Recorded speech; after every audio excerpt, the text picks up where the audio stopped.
Buenas, ¿qué tal? Mi nombre es Sebastián Aveledo, estoy adscripto a la Cátedra de Organización Social, supongo que algunos de ustedes ya me conocen. Y bueno, estuvimos conversando con Norma sobre la posibilidad de preparar una ficha de un texto en particular y también de grabar un videíto para comentarlo un poco, explicarlo un poco en qué consiste. Bien, bueno, el texto que elegimos, que eligió Norma, básicamente es un texto de Maurice Godelier, que se llama Modos de producción, relaciones de parentesco y estructuras demográficas. Este texto está publicado, es un artículo que está publicado en un libro que se llama Economía, Fetichismo y Religión en las sociedades primitivas, publicado en el año 1974. Bueno, ¿qué podemos decir de este antropólogo, Maurice Godelier? Supongo que lo habrán sentido nombrar en alguna otra materia, ¿sí? Bueno, él es francés, nació en Francia en el año 1934, por lo que asumo que tendrá sus 86 años, más o menos. Está vivo, ¿sí?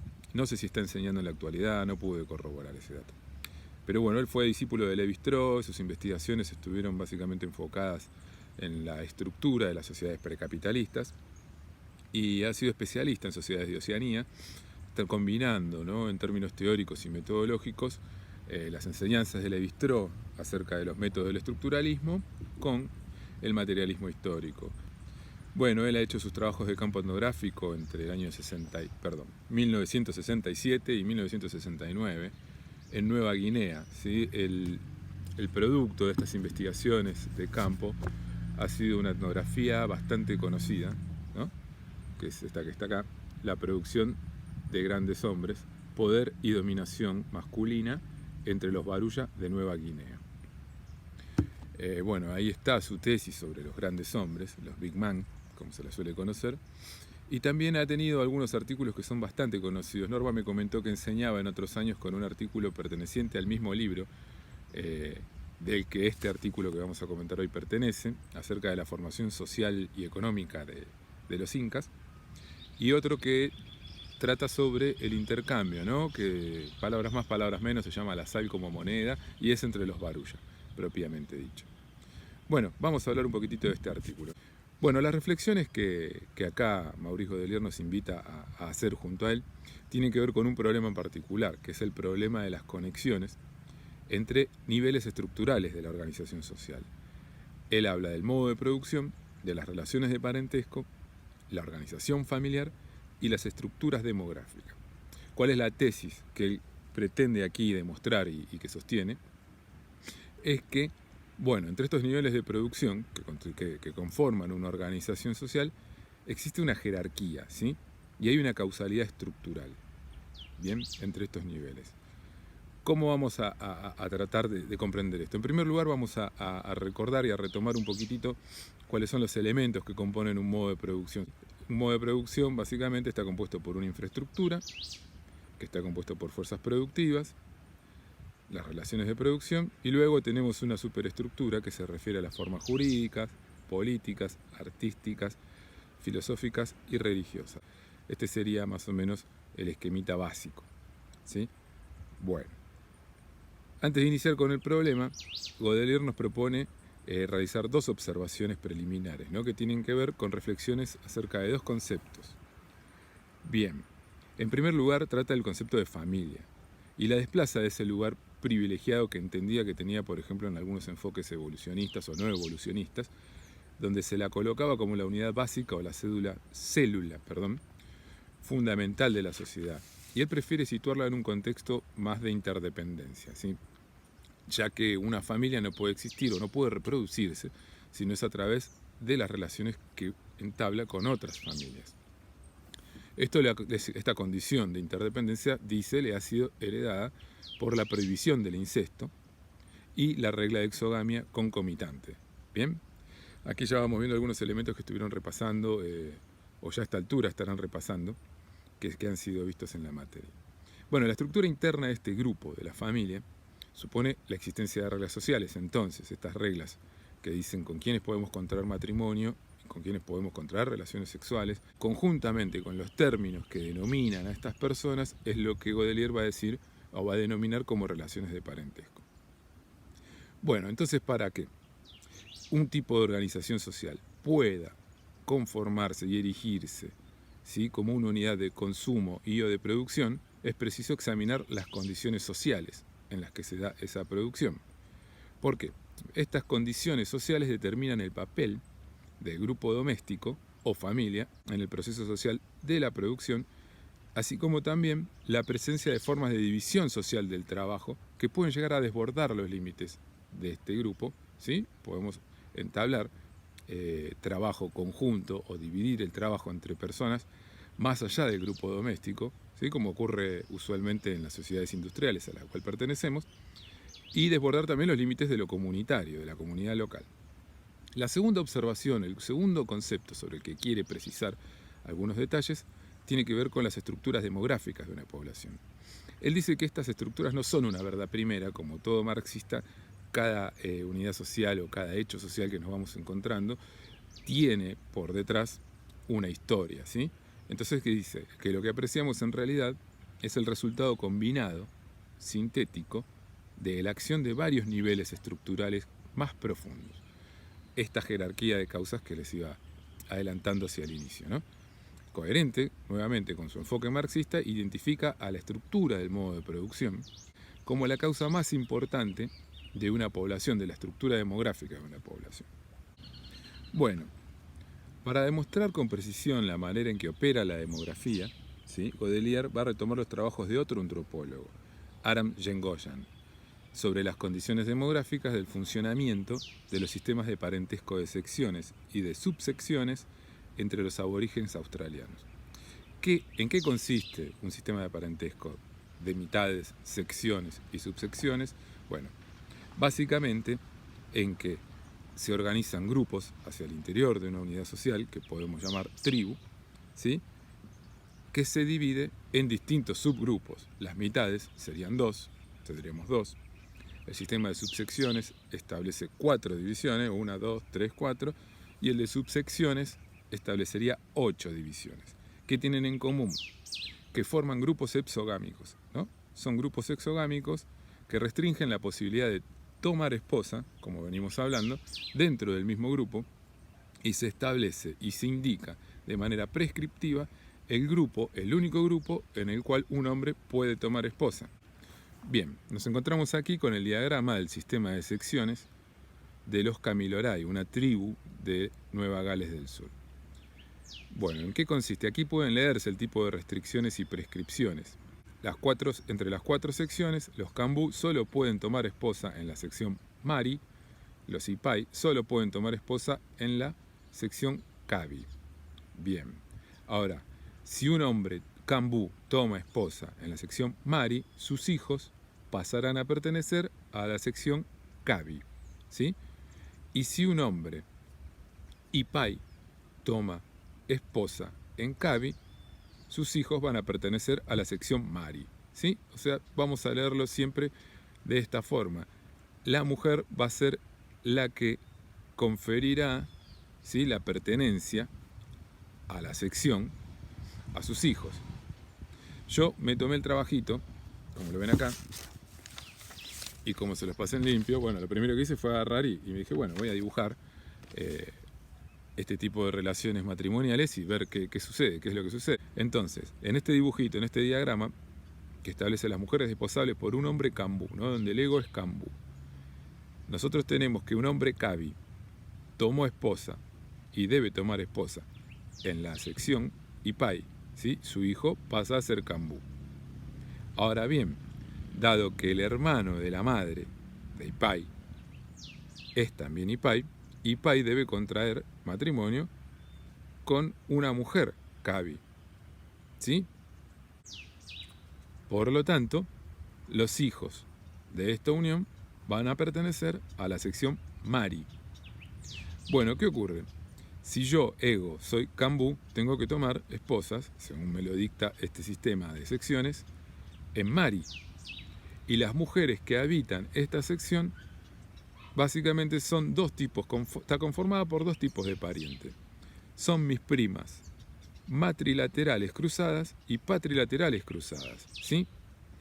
Esto a mí me interesa, simplemente como un comentario, para que comprendamos este tipo de prescripción matrimonial. No es que nos encontramos en un sistema social o vamos a conversar con alguien perteneciente a un grupo social de este tipo de subsistemas o sistemas o de mitades y nos van a decir, sí, nosotros nos tenemos que casar con la prima material. No.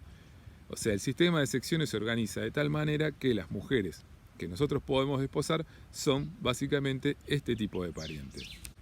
Bueno, el sistema de subsecciones, que se divide en 8, ¿sí? Ya no en 4, funciona básicamente de la misma manera y tiene como detalle que el matrimonio o la pauta matrimonial que va a estar prescripta ya no va a ser la de la prima cruzada de primer grado, sino que va a estar prescripto el matrimonio con una prima cruzada de segundo grado, ¿sí? En el texto tienen el diagrama básico de cómo funciona un sistema de subsecciones y si ustedes se animan a dibujar la genealogía, van a poder comprobarlo. Es mucho más complejo y no lo hice porque si no nos dispersaríamos mucho y va a costar un poquitito más entenderlo. Pero bueno, habiendo repasado los elementos básicos de lo que es un modo de producción y habiendo expuesto de manera simplificada las reglas sociales que operan en un sistema de secciones al menos, vamos ahora a repasar, acá los van a ver en pantalla, lo que a mi juicio son los 3 ejes que constituyen los bloques analíticos a través de los cuales Godelier pretende demostrar sus puntos teóricos y metodológicos. El primero de ellos es la estructura demográfica y sus efectos sobre las transformaciones del sistema de parentesco australiano. Bueno, aquí Godelier parte de los cálculos matemáticos hechos por el mismo antropólogo que mencionamos anteriormente, Aram Yengoyan, y concluye que para que una tribu dividida en 10 grupos pueda funcionar a través de un sistema de subsecciones, deben darse algunas cuestiones básicas, ¿no? Como por ejemplo que un hombre de 25 años puede escoger una esposa de 15 años, más o menos así es la pauta matrimonial observada en las tribus australianas, nos dice Godelier, y que pueda hacerlo entre 25 mujeres que pertenezcan a la sección que le está prescripta. La población sería o debería de ser de 1070 individuos repartidos entre iguales, en proporciones iguales entre sexos, ¿sí? Bueno, Yengoyan considera que si la población descendiera abruptamente a causa de, supongamos, sequías, que ocasionarían hambres y fracaso en los cultivos y en los recursos que los cazadores-recolectores suelen adquirir, por degradación ambiental o incluso por catástrofes económicas producidas por la conquista de la dominación europea, habrían de aparecer tipos de matrimonio nuevos, ¿sí? O que estaban anteriormente prohibidos, al restringirse las posibilidades matrimoniales por un descenso abrupto de la población. Esto, obviamente, también ocasionaría contradicciones en el sistema social y algunos conflictos. Godelier le permite esta afirmación sostener que la acción sobre las relaciones de parentesco de las transformaciones de la base material de una sociedad pasan, en primer lugar, por una modificación de las prácticas de matrimonio. Pero esta modificación no se produce sino en el caso de que las transformaciones de la base material lleven consigo un hundimiento de la cifra de la población por debajo del umbral compatible con la reproducción del sistema de parentesco. El gráfico que estamos viendo ahora intenta condensar esta afirmación, que quizás es necesario leerla un poquitito detenidamente, pero es eso básicamente, ¿no? Son 2 los resultados que Godelier aventura a partir de esto. El primero es que la práctica de matrimonio, el elemento más dinámico de las relaciones de parentesco, según él, ¿sí?, se ve afectado y es la primera pieza del sistema que cambia. No así las reglas de filiación, que él observa que son más constantes y se mantienen intactas o cambian menos en el tiempo. Y la segunda de estas conclusiones es que las transformaciones son posibles, como les dije, solo cuando hayan trastornado previamente las condiciones demográficas. Estos análisis los llevan a reconocer la existencia de relaciones de orden, ¿no?, que les adelanté al principio, entre niveles estructurales que producen causalidades estructurales en otros niveles, ¿sí? Hay una jerarquía entonces. La base material que tenemos, si se modifica, produce transformaciones en otros niveles del orden social. Bien, básicamente esa es la tesis que está sosteniendo en este punto. Encuentra una prueba suplementaria de esta presunción nuevamente en las producciones de Yengoyan, quien pudo comprobar ahora empíricamente, ya no a través de modelos matemáticos, que luego de una baja demográfica en las sociedades australianas que se produjo a partir de la conquista europea en 1788, se recompuso la población en el siglo siguiente, más o menos en los años 30, 1830, y nuevamente, al recomponerse la población, por la influencia de misiones, instituciones gubernamentales que mejoraron la vida de los aborígenes australianos, se recompusieron las antiguas reglas de matrimonio y se intensificaron prácticas ceremoniales. Estas conclusiones a Godelier lo llevan rápidamente a advertir que en este nuevo contexto había desaparecido la antigua función que el sistema de subsecciones asumía con anterioridad a la conquista. ¿Cuál era esta función? La de relaciones de producción. Esta aparente restauración que ve de las reglas de matrimonio no es tal para Godelier. Lo que ocurre es que no se recompone el modo de producción en todos sus términos. Bien, hablando en términos empíricos, ¿qué es lo que ocurrió? Se reemplazó el antiguo sistema de caza y recolección, a través del cual se reproducía la sociedad australiana, y nos encontramos ahora con una población en la cual prima el trabajo asalariado de los hombres y en el que la caza y la recolección pasaron a ocupar un lugar marginal. El segundo eje que vamos a tratar en este texto, y que trata Godelier, tiene que ver con los vínculos internos entre las condiciones sociales de producción y el sistema de secciones y subsecciones. ¿Qué ocurre? Si bien no nos lo adelantó antes en qué consistía, ¿no?, este tipo de vínculo entre las condiciones sociales y el sistema de secciones y subsecciones, ahora se hace necesario responder a la siguiente pregunta: ¿en qué consistían esos vínculos, verdad? Bueno, nuevamente, apelando a los estudios de Yengoyan, encuentra que él mismo ha estudiado, en términos materialistas, la existencia de algunas correlaciones, ¿sí? La más importante capaz, quizás, que este antropólogo puso en evidencia, es la que existe entre las precipitaciones y la densidad de la población. Bueno, esto se comprende. Básicamente las lluvias son un elemento indispensable para la reproducción de los recursos de los que una economía de caza y recolección se sustenta.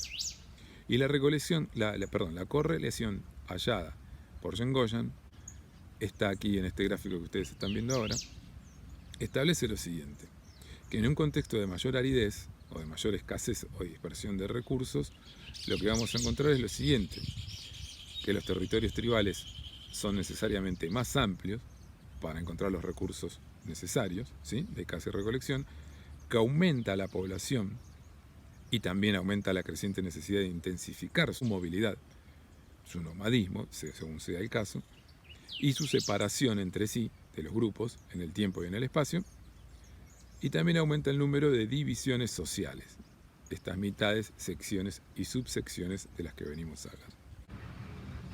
Bien, en este contexto de mayor aridez, sí se hace necesario disponer de ciertos derechos o de garantías recíprocas de acceso a territorios vecinos, ¿sí?, provocados por la misma situación de escasez. O sea, supongamos que yo pertenezco a un grupo, a una sección que está emplazada en un ambiente muchísimo más árido, más seco, donde los recursos son más escasos, donde tenemos que movernos muchísimo más para conseguirlos, controlar un territorio y protegerlo, muchísimo más amplio. Bueno, tenemos que tratar de garantizarnos el acceso a los territorios de otros grupos, ¿no?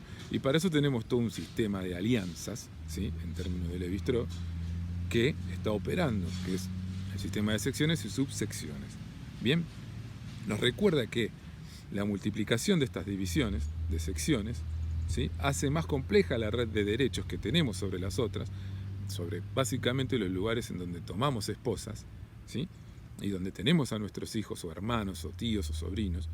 El sistema de parentesco nos permite acceder y de gozar de derechos, ¿no?, en estos territorios, ¿sí? Esto amplía la red de reciprocidad social y asegura una mayor flexibilidad, ¿no?, al funcionamiento de la organización social, el de disponer de mayores lugares donde podemos solicitar derechos de acceso territorial. Bueno, entonces, ¿qué nos dice Godelier aquí? A partir de esto, se evidencia de que los sistemas de parentesco funcionan interiormente, entonces, como relaciones de producción. Bueno, en resumen, las relaciones de parentesco regulan el acceso de los grupos y de los individuos a las condiciones de producción, los recursos, y también regularizan el matrimonio cuando las condiciones demográficas lo permiten, este sería el resultado del eje 1, pero también funcionan como un esquema ideológico, como un código simbólico para expresar a la vez las relaciones de los hombres entre sí y con la naturaleza. El tercer eje que vamos a tratar es básicamente el sistema de secciones y subsecciones como esquema organizador del pensamiento. Vamos a explicar ahora en este eje lo que se dijo hacia el final del eje anterior, porque aquí se propone Godelier avanzar sobre los aspectos ideacionales, ¿no? Esto que llamamos la superestructura, afirmando que la división en secciones ofrece al pensamiento de los australianos un esquema organizador para representar su mundo. Se apoya ahora en los trabajos de un lingüista, Brandenstein, que trabajó la semántica y la etimología de los nombres de las secciones de los Carriera de Australia Occidental, aquel grupo con el que Radcliffe Brown hizo su trabajo de campo etnográfico, emparejándolos también con las afiliaciones totémicas. En el cuadro que estamos viendo no se ve muy bien, es una captura del cuadro que está publicado en la fotocopia del libro. Podemos ver el sistema de secciones y sus afiliaciones totémicas, ¿sí? Aquí tenemos 4 secciones y todos los elementos de la naturaleza percibidos por este grupo social ordenados en cada una de ellas, asociados a cada una de ellas. Bueno, ¿qué nos dice Godelier entonces? Vemos a partir de este cuadro que los mismos principios y las mismas divisiones de la sociedad ordenan también los elementos de la naturaleza y los distribuyen en las categorías, ¿sí? Entonces esto es como la imagen ampliada de la sociedad, ¿no? Como la prolongación de lo que nosotros experimentamos como seres sociales en todos los sentidos, ¿sí? Pero bueno, los seres humanos tenemos al mismo tiempo, o tienen al mismo tiempo, con estos seres reales o imaginarios, obligaciones y derechos. Estas obligaciones se expresan a través de distintas prácticas rituales. Se celebran rituales para hacer nacer niños, para multiplicar canguros, para provocar lluvias, etc. Las actividades rituales constituyen un trabajo simbólico, es cierto, sobre los seres imaginarios que controlan las condiciones de reproducción de la naturaleza, en el caso de las lluvias, de la sociedad y del mundo. Pero para que este orden simbólico se reproduzca es necesario que todas las secciones cumplan con sus obligaciones rituales, ¿sí? Aquí nuevamente estamos viendo en funcionamiento este sistema de cooperación. Esta cooperación recíproca y general reproduce entonces en el campo de la práctica ideológica y simbólica la que existe en el proceso social de producción. Godelier entiende, por lo tanto, que las relaciones de parentesco en los sistemas australianos adquieren un carácter plurifuncional, ya que funcionan como infraestructura y ahora también como superestructura, ¿sí? Bueno, hasta aquí vimos lo que Godelier entendió que pudo demostrar a partir de la revisión de trabajos etnográficos y antropológicos. Pero para cerrar, vamos a continuar ahora con una observación que pertenece más al orden teórico-metodológico, ¿sí? Godelier nos dice, como estamos viendo hasta ahora, que una institución de carácter plurifuncional, como lo es el parentesco entre los aborígenes australianos, como lo es la religión para el sistema de castas de la India, o como lo era la dimensión político-religiosa en la sociedad incaica, puede ser dominante. Pero de ninguna manera tenemos que entender que una institución es dominante a causa de que es multifuncional o plurifuncional. Bueno, en virtud de la máxima marxiana que embebe todo este trabajo, diría yo que lo empapa, ¿sí? Que dice que la lógica profunda del funcionamiento y de la evolución de diversos tipos de sociedades está determinada en última instancia por su infraestructura, nos dice Godelier que las causas que determinan el papel dominante de las relaciones de parentesco son justamente que funcionan como relaciones de producción, ya que regulan derechos respectivos a las condiciones de producción y sobre los productos de su trabajo. Entonces, puesto así, sucede también que regulan el conjunto de las actividades políticas religiosas y sirven asimismo como un esquema ideológico en el seno de la práctica simbólica de la sociedad. Bueno, eso es todo. Si tienen alguna duda pueden escribir me pueden escribir por privado, tienen mi número en el grupo de WhatsApp y podemos conversar tranquilamente sobre este texto. Igual de todos modos van a tener la ficha a su disposición donde creo que van a poder repasar mejor todo lo dicho acá en este video. Bueno, les mando un abrazo a todos y nos vemos pronto.